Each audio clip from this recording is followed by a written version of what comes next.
Welcome back students. अगला topic हमारा biotechnology application. This technology biotechnological application that is also used in gene therapy. देखा जाए तो ये भी उसी के अंदर आता है, that is used in medicine. तो जीन थेरापी के अंदर भी यहाँ पर यही यानी मेडिसिन के तौर पर बायोटेक्नोलॉजी को जो यूज़ किया जाएगा। अब सबसे पहले हमें यहाँ पर देखना है what is the meaning of gene therapy. Gene therapy repair या replacement of faulty gene is called a gene therapy. बहुत सारी डिसीज़ हम यहाँ पर देखते हैं जिसको कहा जाता है हेरिडिटरी डिसीजेज़। तो लिविंग ऑर्गेनिज्म के अंदर पेरेंट्स के अंदर आइदर दैट में भी फादर और मदर, अगर कोई फॉल्टी जीन यहाँ पर प्रेजेंट होते हैं तो यहाँ पर आपको पता है नेक्स्ट जनरेशन के अंदर वो चीज़ जो है यहाँ पर वो फॉल्टी जीन एक्टिव होते हैं और बच्चों के अंदर वो डिसीज़ेज़ यहाँ पर कंटिन्यू रहेगी, जिसको कहा जाता है यहाँ पर हेरिडिटरी डिसीज़। और यहाँ पर ये इनको फॉल्टी जीन भी कहेंगे। और यहाँ पर ये फॉल्टी जीन होते हैं, आपको पता है पिछले चैप्टर के अंदर शुरुआत में हमने देखा है कि यहाँ पर अगर ये फॉल्टी जीन जो यहाँ पर मौजूद होते हैं, अगर यहाँ पर ये एक्स क्रोमोसोम पर रहेंगे तो इनका जो ट्रांसफ़र मैकेनिज़्म रहेगा उसको कहा जाता है क्रिस क्रॉस इनहेरिटेंस। और अगर ये वाई क्रोमोसोम पर प्रेजेंट होते हैं तो ये स्ट्रेट इनहेरिटेंस हैं। यानी अगर यहाँ पर क्रिस क्रॉस इनहेरिटेंस हैं फीमेल से मेल के अंदर, मेल से फीमेल के अंदर, यानी नेक्स्ट जनरेशन के अंदर they can be transferred in opposite sex, उसके अंदर यहाँ पर जो है ट्रांसफ़र होते हैं। और अगर ये फॉल्टी जीन जो होते हैं, अगर ये वाई क्रोमोसोम पर हैं, मेल टू मेल यहाँ पर ट्रांसफ़र होते हैं, जिसको कहा जाएगा that must be called as straight inheritance. अगर कोई यहाँ पर पेरेंट्स चाहते हैं कि यहाँ पर हमारे बॉडी के अंदर यहाँ पर ये फॉल्टी जीन्स मौजूद हैं, इसको ख़त्म करना है ताकि ये जो डिसीज़ है जो जनरेशन आफ्टर जनरेशन चली आ रही है, नेक्स्ट जनरेशन में उसको प्रोमोट होने से रोका जाए, तो ये जो फॉल्टी जीन है उसको रिपेयर किया जा सकता है या उसको रिप्लेसमेंट किया जा सकता है। यही repairing and replacement of faulty gene that is called as gene therapy. इसी को जो यहाँ पर जीन थेरापी कहा जाएगा। तो this technology that is used to correct the hereditary diseases. तो जब यहाँ पर ये फॉल्टी जीन को निकाल कर अगर डिज़ायरेबल जीन वहाँ पर जो इंसर्ट किए जाते हैं, तो इस तरीके से यहाँ पर जो डिज़ायरेबल जीन जब वहाँ पर इंसर्ट किए जाएंगे तो वो डिसीज़ ख़त्म हो जाती है और desirable gene that become active, और बच्चे के अंदर वहाँ पर जो न्यू बॉर्न बेबी जो रहेगा that become free from that particular type of disease, उस तरीके से हो जाता है। अब यहाँ पर एक एग्जांपल ली गई है, this technique is use in the treatment of ADA। यहाँ पर ये एक डिसीज़ है, यहाँ पर हेरिडिटरी डिसीज़ है ADA। ADA का फुल फॉर्म होता है एडिनोसाइन डीअमाइनेशन। इसके अंदर क्या होता है, bone marrow cell that are responsible to produce B and T cell. B and T cell का मतलब होता है B लिम्फोसाइट और T लिम्फोसाइट प्रोड्यूस करने के लिए यहाँ पर जो जिम्मेदार होते हैं। और B और T लिम्फोसाइट जो बोन मैरो, हड्डियों के अंदर जो गूदा होता है, जो इंसान के अंदर, ह्यूमन के अंदर ये एंटीबॉडी का काम करता है, इम्यूनिटी सिस्टम डेवलप करने के लिए जिम्मेदार होता है। तो B और T लिम्फोसाइट प्रोड्यूस करने के लिए एक इंजाइम का रिक्वायरमेंट होता है, और वो इंजाइम यहाँ पर ADA इंजाइम यहाँ पर जो यूज़ होता है, एडिनोसाइन डीअमाइनेशन, ये एंजाइम जो है यहाँ पर यूज़ होता है। अब यहाँ पर देखो, बाय चांस इफ़ ADA ये enzyme if that is absent, अगर ये ह्यूमन बॉडी के अंदर बाय चांस अगर कोई फॉल्टी जीन की वजह से अगर ये एंजाइम बनना बंद हो जाते हैं फॉल्टी जीन की वजह से, as a result of that B and T cell there is no production of B and T cell, तो बॉडी के अंदर B लिम्फोसाइट और T लिम्फोसाइट ये नहीं बनेंगे, इनका प्रिपरेशन नहीं होगा, क्योंकि इनके प्रिपरेशन के लिए एक पर्टिकुलर एंजाइम की ज़रूरत है, ADA की ज़रूरत है। अब ADA ही अगर नहीं है, फॉल्टी जीन की वजह से ये एंजाइम अगर नहीं बन पा रहा है, तो बॉडी के अंदर यहाँ पर B लिम्फोसाइट T लिम्फोसाइट नहीं बनेंगे, यानी बॉडी के अंदर एंटीबॉडी का प्रोडक्शन यहाँ पर नहीं होता है। ऐसी सूरत में यहाँ पर जब बेबी का बॉर्न होता है, बेबी की पैदाइश यहाँ पर होती है, तो ये बेबी जो रहेगा that is without immunity system. तो यहाँ पर जो है किसी भी किस्म का कोई इम्यूनिटी सिस्टम बच्चे के अंदर, बेबी के अंदर यहाँ पर नहीं रहने वाला है, क्योंकि ADA B और T लिम्फोसाइट बनाने के लिए बेसिक रिक्वायरमेंट है। जब वही नहीं है तो यहाँ पर जो है B और T लिम्फोसाइट नहीं बनेंगे, तो बेबी तो पैदा होगा, बच्चे की पैदाइश होगी, लेकिन उसके अंदर किसी भी किस्म का कोई इम्यूनिटी सिस्टम नहीं रहेगा। जब यहाँ पर बच्चे के अंदर किसी भी किस्म का कोई इम्यूनिटी सिस्टम नहीं रहता है, this condition that is called as SCID, SCID condition या SCID कंडीशन कहा जाएगा। SCID का फुल फॉर्म है सीवियर कंबाइंड इम्यून डिफिशियंसी। इसको कहा जाएगा बच्चा तो नॉर्मली पैदा होगा लेकिन इसके अंदर किसी भी किस्म का कोई इम्यूनिटी सिस्टम यहाँ पर नहीं होगा।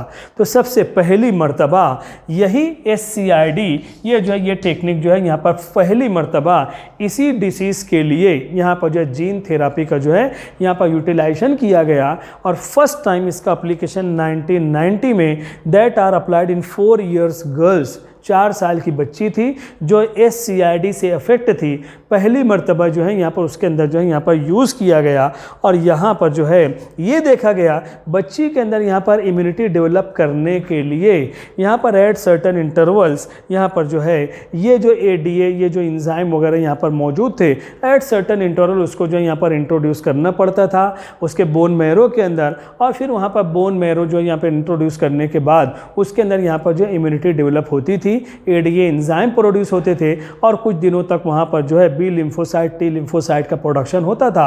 लेकिन जब वो इंजाइम यूज़ हो जाता था फिर वहाँ पर जो है वो इम्यूनिटी सिस्टम कम हो जाती थी, फिर एट सर्टन इंटरवल्स को यूज़ किया जाता था। इस तरीके से ये मामला चलता रहा। उसके बाद ये रिज़ल्ट हमारे सामने आता है, अगर ये technology if that are applied in the zygote, अगर जायगोट के अंदर वैसे जीन्स इंसर्ट कर दिए जाएंगे तो फिर ये लाइफ टाइम ये प्रोसेस रहेगा। At certain intervals there is no need for utilization of at certain interval, बार बार उसको यूज़ करने की ज़रूरत महसूस नहीं होगी। एक मरतबा यूज़ करने के बाद कंटिन्यू वो वहाँ से जो फिर चलता रह जाएगा। इस तरीके से ये भी एक इम्पॉर्टेंट मेकनिज़म है जो यहाँ पर जो इस्तेमाल होता है। तो जीन थेरापी रिपेयर या रिप्लेसमेंट ऑफ फॉल्टी जीन, तो यहाँ पर जो है अगर ADA से कोई इफेक्ट है, यहाँ पर जो है एडिनोसाइन डीअमाइनेशन, तो यहाँ पर B लिम्फोसाइट T लिम्फोसाइट बनाने के लिए जिम्मेदार है। अगर ये नहीं है, ये एंजाइम नहीं है, तो बॉडी के अंदर B और T लिम्फोसाइट नहीं बनेंगे, बच्चे की पैदाइश होगी but no immune system is present in that, कोई इम्यूनिटी सिस्टम वहाँ पर नहीं रहेगा। ऐसी कंडीशन में इस बच्चे को SCID कहा जाएगा। तो यहाँ पर बच्चे अगर यहाँ पर जो है पहली मर्तबा जीन थेरापी यहाँ पर जो यूज़ किया गया SCID के लिए और प्रैक्टिकली 1990 में यहाँ पर एक 4 years गर्ल्स उसको जो यहाँ पर यूज़ किया गया, बोन मैरो यहाँ पर इनोकुलेट करने के बाद वहाँ पर जो उसके अंदर B लिम्फोसाइट T लिम्फोसाइट का प्रोडक्शन होता था, लेकिन एट सर्टन इंटरवल्स को यूज़ किया जाता था। लेकिन ये रिजल्ट हमारे सामने आया, अगर यही इंजाइम या ये टेक्निक फॉल्टी जीन अगर यहाँ पर जो उसका रिपेयर किया गया, रिप्लेसमेंट कर दिया गया, अगर जायगोट के अंदर कर दिया जाए तो लाइफ टाइम ये प्रोसेस जो है यहाँ पर कंटिन्यू हो सकता है। तो इसका भी स्क्रीनशॉट आपको ले लेना है, कॉपी के अंदर नोट करना है। Thank you.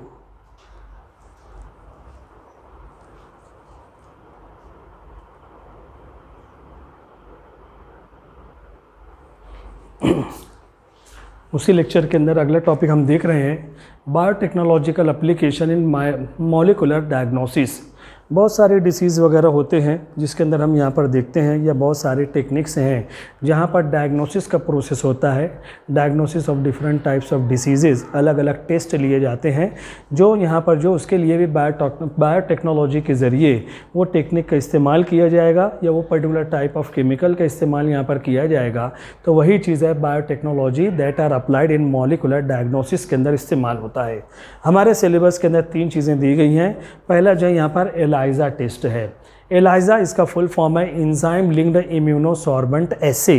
यहाँ पर ये जो टेस्ट होता है ख़ास तौर से हम देखते हैं इस टेस्ट का इस्तेमाल जो होता है एड्स के जो पेशेंट होते हैं आम तौर पर यहाँ पर उसका इस्तेमाल, या इसी तरीके से जो बहुत ज़्यादा यहाँ पर जो है यहाँ पर पेंडेमिक डिसीज़ वगैरह होती है उसके लिए यहाँ पर इस्तेमाल किया जाएगा। और ख़ास तौर से ये जो टेस्ट लिया जाता है एंटीजन एंटीबॉडी रिएक्शन, बॉडी के अंदर क्या हो रहे हैं, एंटीजन एंटीबॉडी, अगर एंटीबॉडी स्ट्रॉन्ग है तो डिसीज़ को कंट्रोल किया जाएगा, अगर एंटीजन स्ट्रॉन्ग है तो यहाँ पर एंटीबॉडी को जो सप्रेस किया जाएगा और वो डिसीज़ जो है बहुत तेज़ी से जो है बॉडी के अंदर फैलती है। तो यहाँ पर ELISA test that is used to show antigen antibody reaction, उसके लिए जो है यहाँ पर इसका इस्तेमाल होने वाला है। तो यहाँ पर ध्यान रखना है biotechnological application in molecular diagnosis, पहला जो है ELISA टेस्ट, और इसी तरीके से for the diagnosis of different types of diseases उसका इस्तेमाल यहाँ पर हो सकता है। दूसरा जो इस्तेमाल यहाँ पर होता है वह है PCR टेक्नोलॉजी। पीसीआर का फुल फॉर्म आप जानते हो, पॉलीमरेज चेन रिएक्शन, इसी को कहा जाता है, that is also called as gene amplification. यहाँ पर हम देखते हैं, अगर if we want to produce desirable multiple copies of desirable gene by in vitro technique, तो वही इन विट्रो टेक्निक जो होती है उसी को जो है पीसीआर टेक्नोलॉजी या जीन एम्प्लीफिकेशन कहा जाएगा। अभी जैसे इसके पहले टॉपिक के अंदर मैंने बताया था कि डिज़ायरेबल जीन अगर हमें हासिल करना है तो यहाँ पर बैक्टीरिया के बॉडी के अंदर प्लाज्मिड के अंदर उसको इंसर्ट किया जाएगा, फिर कल्चर मीडियम के अंदर जब वो ई कोलाई बैक्टीरिया का ग्रोथ और डेवलपमेंट होगा तो हम इंसुलिन प्रोड्यूसिंग जीन, हिम्यूलिन वगैरह वहाँ पर हासिल कर सकते हैं। लेकिन यहाँ पर ये जो टेक्नोलॉजी है जिसको के मुलिस ने यहाँ पर डिस्कवर किया है, नो बैक्टीरिया आर यूज, कोई माइक्रो ऑर्गेनिज्म यूज नहीं होगा, बल्कि डिजायरेबल जीन यहाँ पर जो होते हैं उसके multiple copies we can produce with the help of PCR machine. ये डिवाइस है, मशीन के जरिए हम यहाँ पर जो हासिल कर सकते हैं। तो आमतौर पर यहाँ पर ये जो टेक्निक होती है that is use to detect the cancer, cancer के कौन से फॉल्टी जीन हैं उसके लिए यहाँ पर इसका इस्तेमाल होता है। That is also use to identify the different types of genetic disorder, कौन से फॉल्टी जीन्स वगैरह यहाँ पर पाए जाते हैं उसको भी आइडेंटिफाई करने के लिए इस टेक्निक का जो है यहाँ पर इस्तेमाल किया जाता है। तो ये भी यहाँ पर कैंसर का डिटेक्शन करना है, डायग्नोसिस करना है, और बहुत सारे जो जेनेटिक डिसऑर्डर्स हैं उसको यहाँ पर डायग्नोस करने के लिए इस टेक्नोलॉजी का इस्तेमाल होता है। और तीसरा जो कई मरतबा हम यहाँ पर देख चुके हैं, दिस टेक्नोलॉजी बायोटेक्नोलॉजी के अंदर सबसे मेन यहाँ पर जो ये टेक्निक है that rDNA technology, recombinant DNA technology, उसके अंदर भी यहाँ पर इसका इस्तेमाल होता है। और रिकॉम्बिनेंट डीएनए टेक्नोलॉजी प्लांट के अंदर भी यूज़ होती है, एनिमल के अंदर भी यूज़ होती है, बैक्टीरिया के अंदर भी यूज़ होती है, फंगस के अंदर भी यूज़ होती है। Different types of living organism, उनके जो डिज़ायरेबल जीन्स होते हैं that can be summarised in the single living organism, और इस तरीके से वो जो एक डीएनए बनेगा उसको कहा जाएगा रिकॉम्बिनेंट डीएनए। तो मुख्तलिफ अलग अलग कैरेक्टर को that can be collected, that can be summarised in the single living organism, और उसी टेक्नोलॉजी को जो यहाँ पर आरडीएनए टेक्नोलॉजी कहा जाएगा। तो ये हमारा हो जाता है biotechnological application in molecular diagnosis. तो इसका भी आप स्क्रीनशॉट लेकर नोटबुक के अंदर नोट कर लेना है। बाकी हम अगले लेक्चर के लिए मिलते हैं। Thank you very much.